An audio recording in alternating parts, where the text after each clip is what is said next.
Welcome to episode 19 of the Less Consulting Puff podcast. Today, Alisdair is joined by data and AI expert Bret Robinson to discuss getting SAP data right and how to set your SAP program up for success. Thank you for listening. So, good afternoon and welcome to episode 19 of the Less Consulting Puff podcast.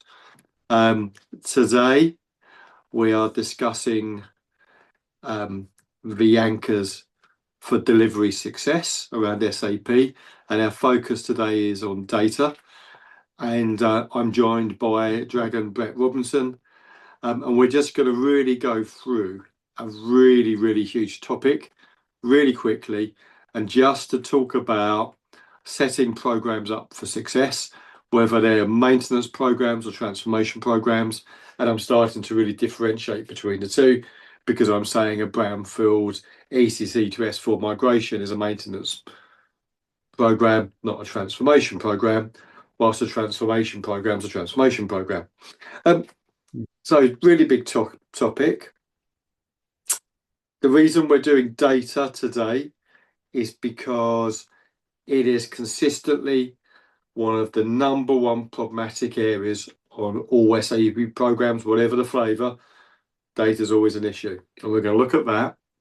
And this podcast is really aimed at SROs, CIOs, and business folk and program folk, to give them an idea about the complexity of data and what they need to look at and how they need to shape the whole data domain space for delivery, especially if they're going live in March or going live in June 2026. So if they've maybe just overshot the December go live, and data is one of those prevalent issues. And that's interesting because 70% of SAP programs, whatever the flavour, complexity or nature, fail to enter UAT on time. They have a wobble just as they go into UAT. And quite often that wobble is all around data.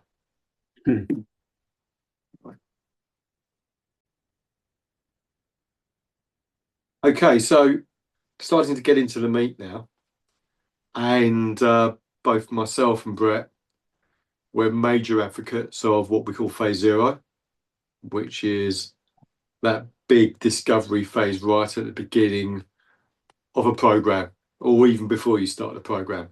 So from your perspective, Bret, as the man quite often tasked with the data domain, how do you feel about what you see currently in terms of data and sort of like the way data is set up from a program delivery perspective?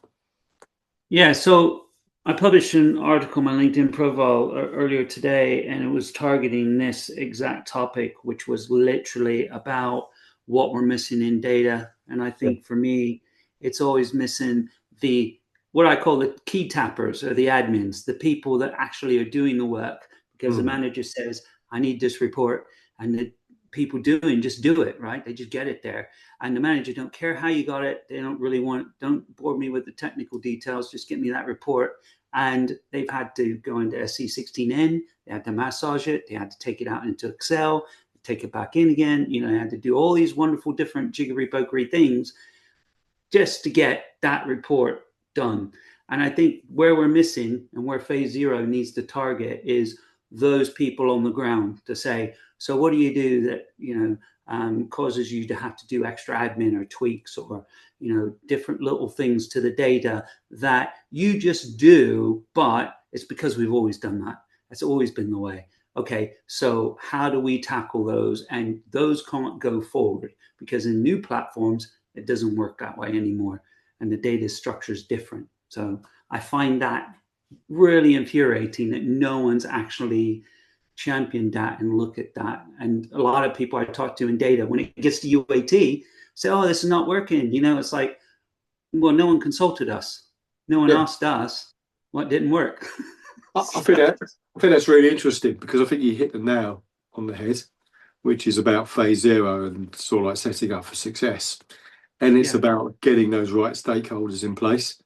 And I call them my data super users.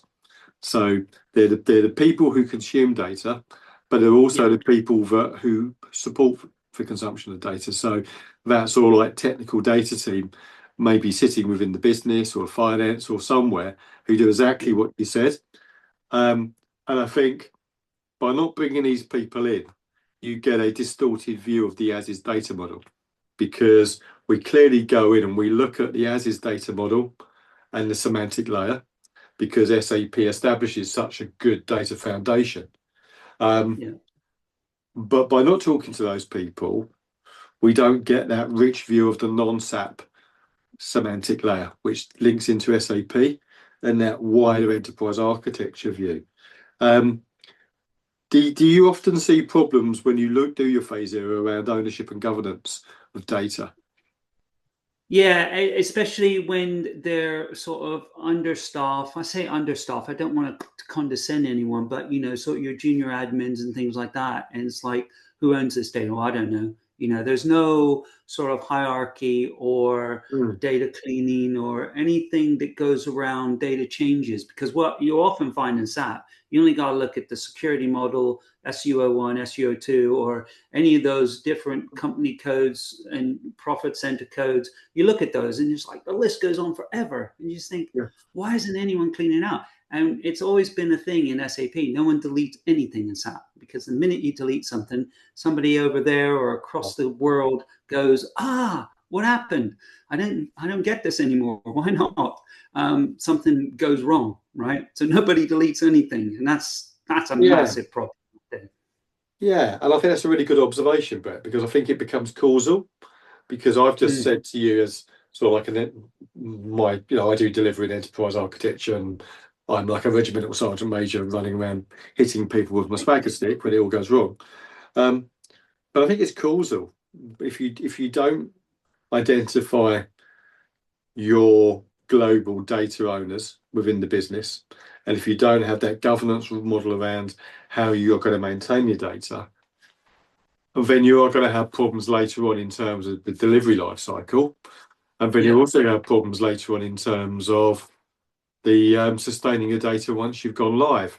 And I think that's sort of like a key output from the phase zero, is that piece around, if you don't have sort of like a proper matrix in terms of how your master data is being managed, and you have aspirations to implement MDG as an example, or some form of master data governance or a process behind that, then you're going to have a problem later on, because you're going to come to the end of that sort of like business blueprint where we've redefined the target operating model, or even if it's just a maintenance S4 brownfield or a legacy S4 upgrade, you still might have changes to the data layer, and you've got no one signing it off. You've got no one understanding the sort of like the causal effects and building it into sort of like the UAT, etc.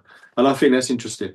Just tell, I've got another question for you, just in terms of like phase zero, because I've been doing a lot of blogging about this and a lot of talking about it, which is my ECC system, my S4 system, provides me with both my process layer and a very controlled process foundation for the enterprise, but it also provides me with a very controlled semantic data layer. But what I'm finding is a lot, especially when we go into phase zero, people don't look at the downstream integration with systems which are ingesting data from SAP, or SAP ingesting data from third-party systems, and that whole integration relationship. What do you think about that as an issue? What do you see in that space?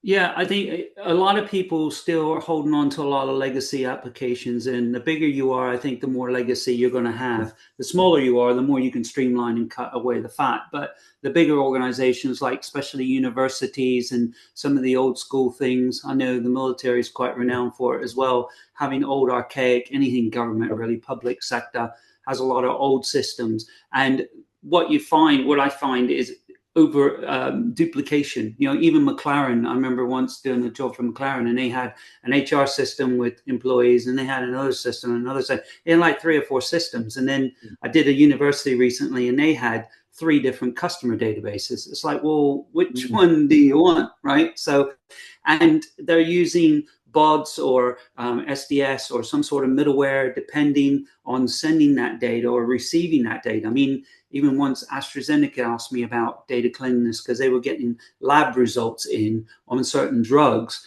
and that data was all over the place and bad, and yet they'd still just try and shove it in. So that data governance really needs to happen, especially on the outside systems as well, because that's just going to, I think I read in a Gartner report, they said, after your first year of doing a transformation, your data will be adrift 60%. 60% of your data will be bad within the first year. That's so amazing. even That's an amazing metric, isn't it? I love it. Yeah, exactly, right? It's like 20% during the first 2 months, and then it just keeps getting worse. And you just paid to get this cleaned up. Now it's gone bad again because you don't have data governance. I mean, I get very excited because I think there are a couple of themes which come out of what you said. I think the first one is that quite often when you do work around SAP, and if let's say you're doing an ECC to S4 migration, etc., you find that the legacy BW system is hard coded to the ECC, and when you move to S4, you've got to restitch it, and quite often there's no budget for that, there's no resource for that, and you've just added $500,000 to $1 million to the project, and that's interesting, and it's running late. I think the other thing, there's two other points. One is our phase zero, because we look at the as is, but we look at the wider as is model.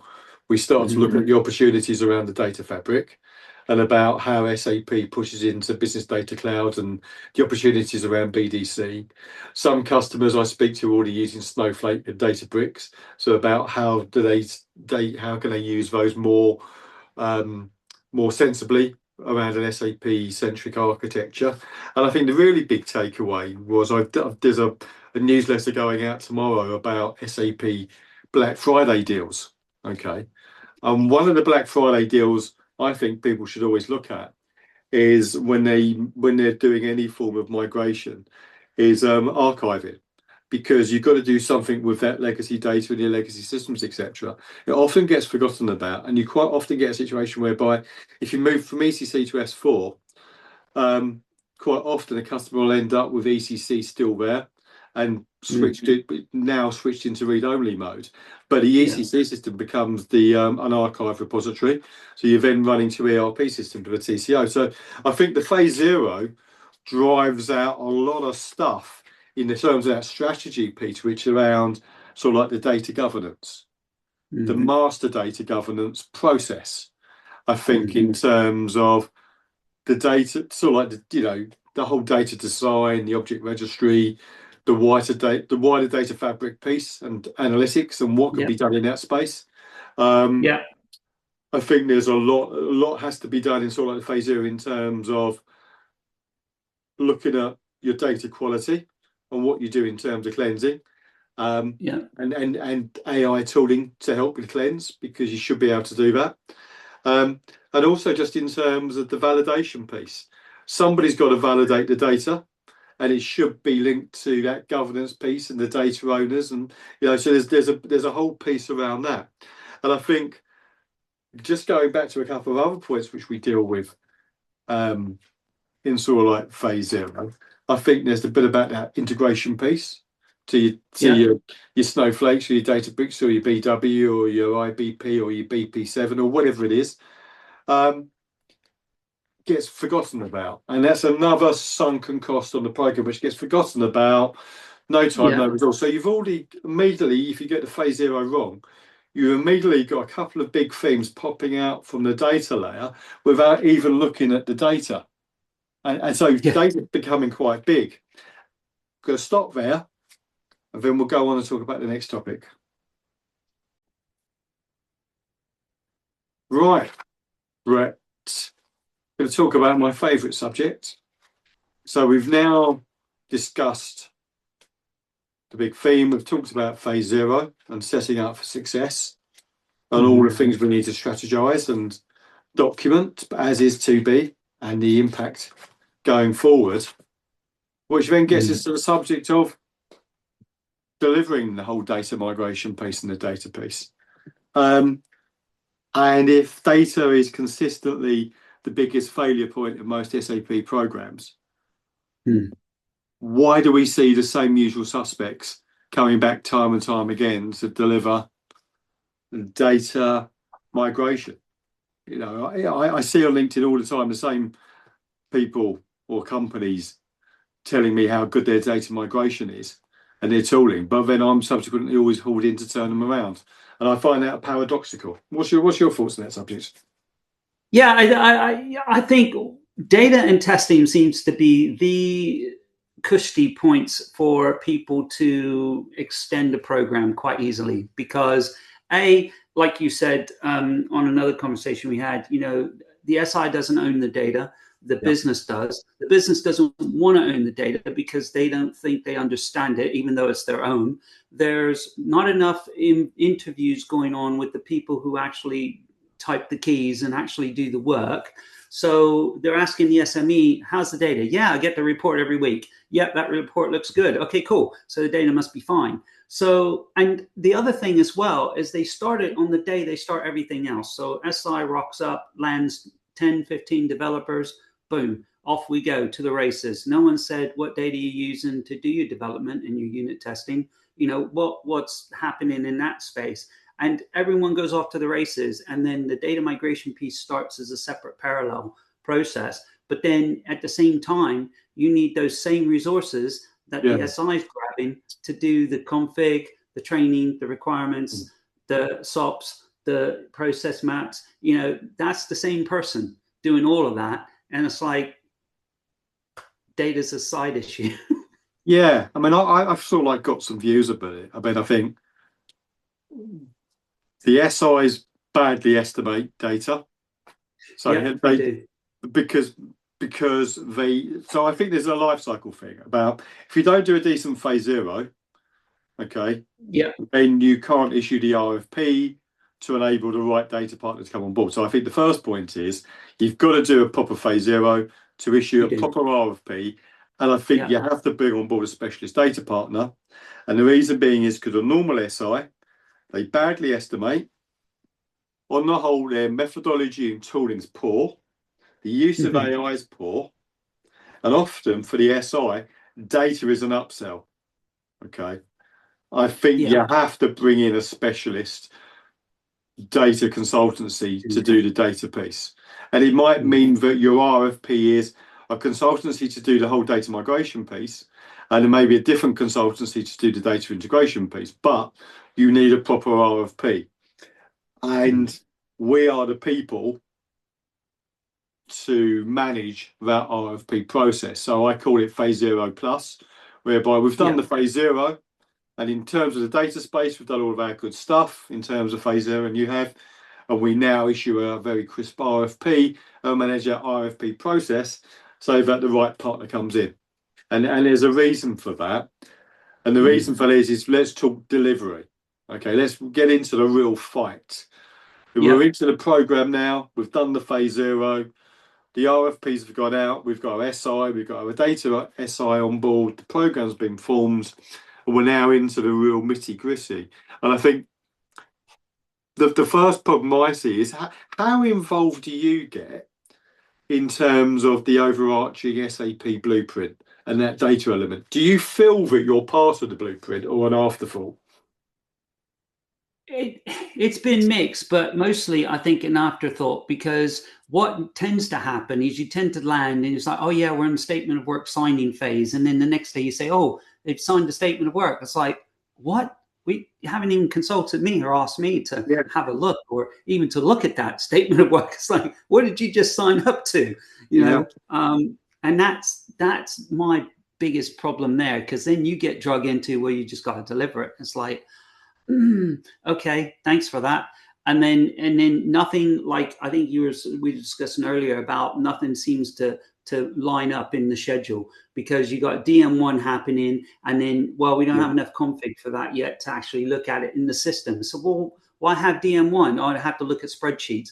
And, you got a picture of the user looking at a screen. There's 20 tables, 10 to 12 tables on one screen in SAP, at least. And then you got your drop downs. Those are all individual tables. And you're trying to get your business to look at that data across a linear line and say, how does that look? And then you do the DM1 and you're trying to get them to, and they're like, well, I think it's okay. Until they see it on that square screen, they're they're not really buying into it, you know, and it's. I think that's right. I mean, because I think you have the data, you have the blueprint, and then you have the data subset, and so that's sort of like your data architecture, which then drives out the migration plan. So that's the cleanse, the extract, the transform, the load, the tooling. But I think it also drives out the validation piece. So then we go back to the data process owners, having people from the business, as you said, the right people from the business, and then the validation. You know, validation is really complex. So you have to have time in the plan plus resource from the SI or your partner and funding for that to do the automated validation rules. You know, and not only that, but you must have the audit trail around the validation, because the auditors could be looking at it and thinking, okay, you know, how did this data object go from A to B, and there's been transformation in the middle. What does that transformation look like, and who signed it off? So that relationship between the blueprint, the validation, the process owners, and the sign-off is really key. And I also think that piece around testing your data and your data quality is key as well. So there's a lot going on in this data space, plus then the integration into your third-party systems, ingesting your SAP data, plus also maybe that hard coding bit with SAP data applications upstream. There's a lot going on, a lot of moving parts in the data piece, and therefore data becomes a really critical element of the critical path. So we talk about critical path, and seems to me most program managers simply don't understand what it is and can never furnish one. But for me, you have to be able to demonstrate your data work streams critical path all the way through. And that includes, you know, you've done all your data loads. You've got your data load going in for UAT, so UAT is done on proper loaded data. So you've got what we're writing about. Everything's there. But also in terms of your cutover tests, so you're sort of like your simulations.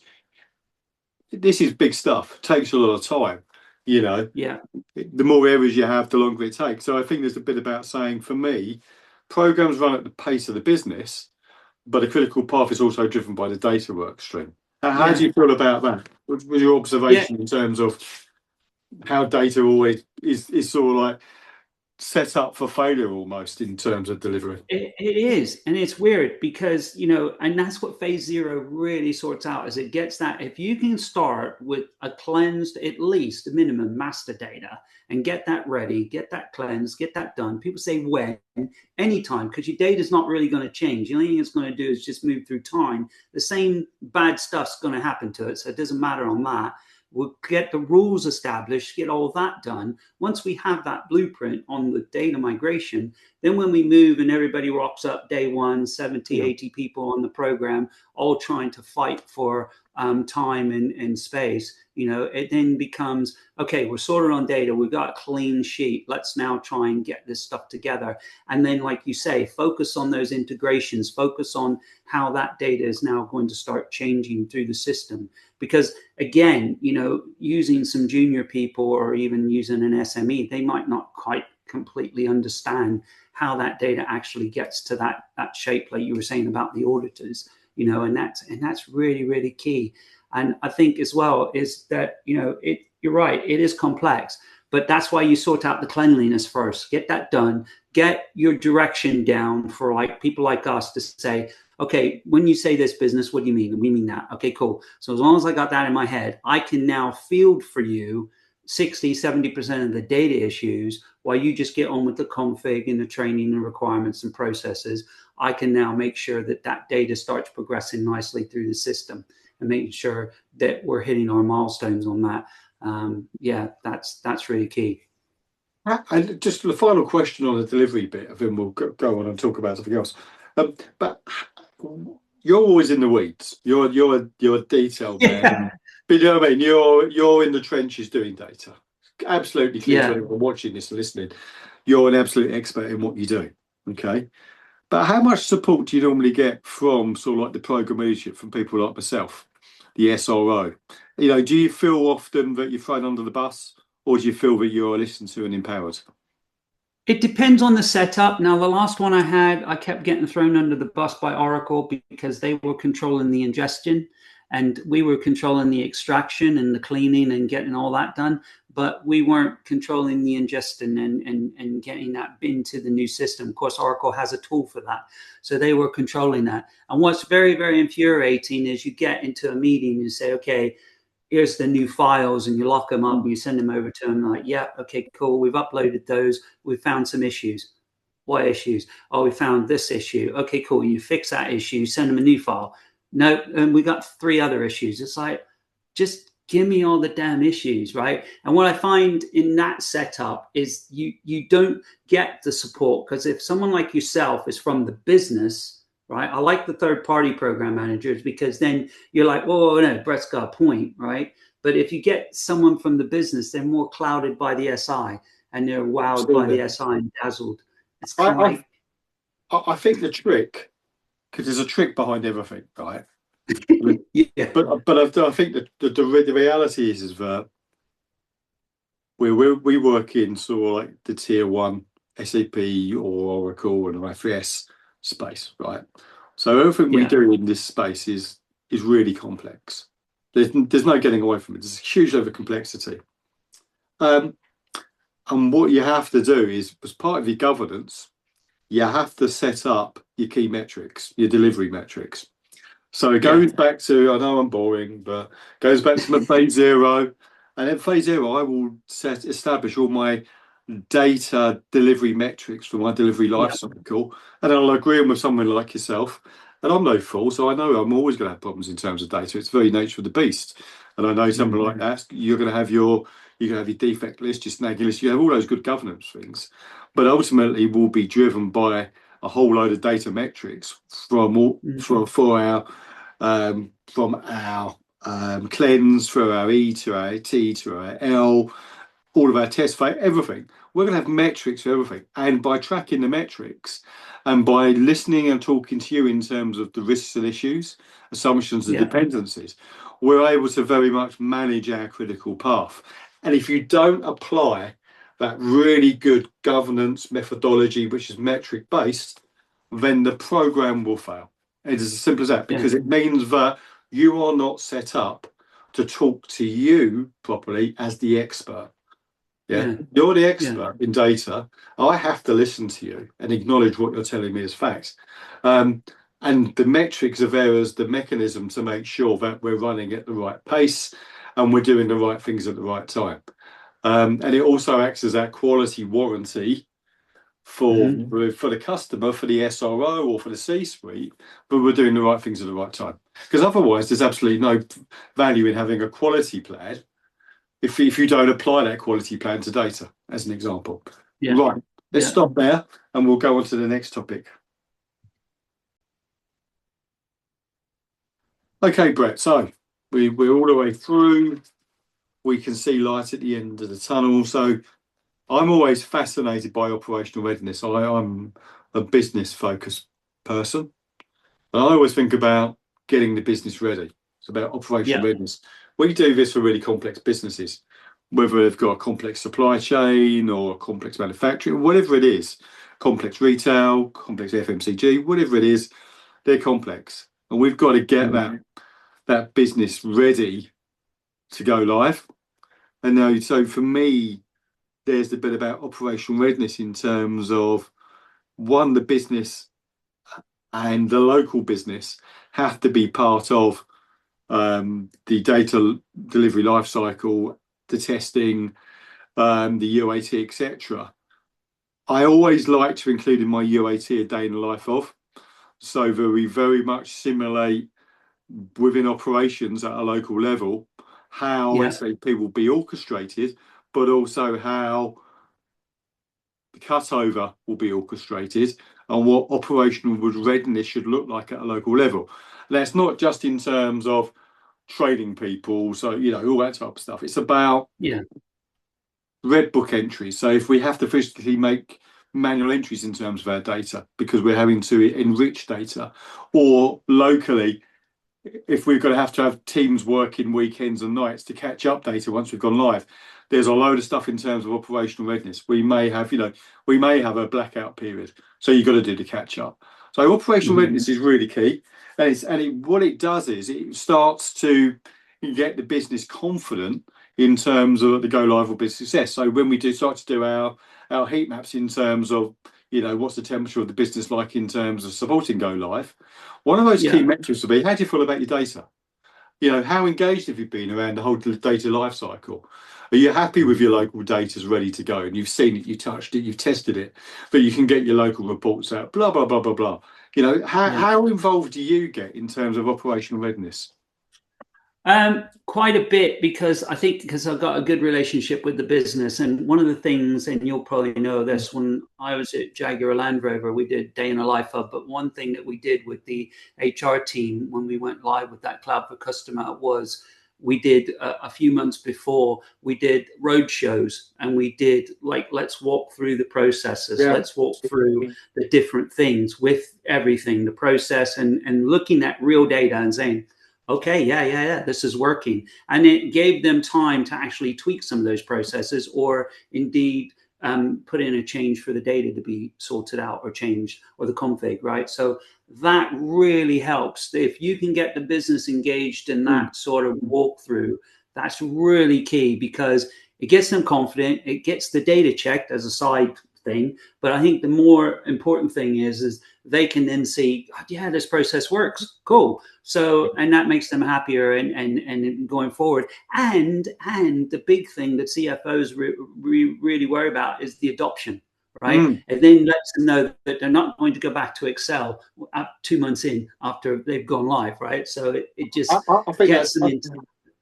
I think that's right, exactly right, because I learned the stuff we did at Jaguar Land Rover, I took from Wrigley's Gum. So back in 2002, 2003, we did global rollout of Wrigley's, and had a really mature sort of like organizational change management methodology, but was based around business operations. So change management was more than just training people. Exactly what you said. So in the early phase zero stuff, there was that whole piece around your local reporting requirements. So at Fujitsu, we did a piece whereby we had to do a business case for corporate data warehouse. And the first thing we had to do was actually go around and work out all the local black reporting systems, local reporting, all those things people had. So the old phase zero does identify at a local level your local reporting requirements and what's expected. And then there's that whole piece around getting the local business involved. And then absolutely, when you go in and you do the roadshow, it's all predicated around the day in the life of, because you need to show the day in the life of a manufacturing plant, or the day in the life of a forward storage location, whatever it is. You need to demonstrate that. You need to demonstrate to these super users and the users that what they're going to go live with is going to work. And the data, which is being consumed by SAP or whatever it is correct.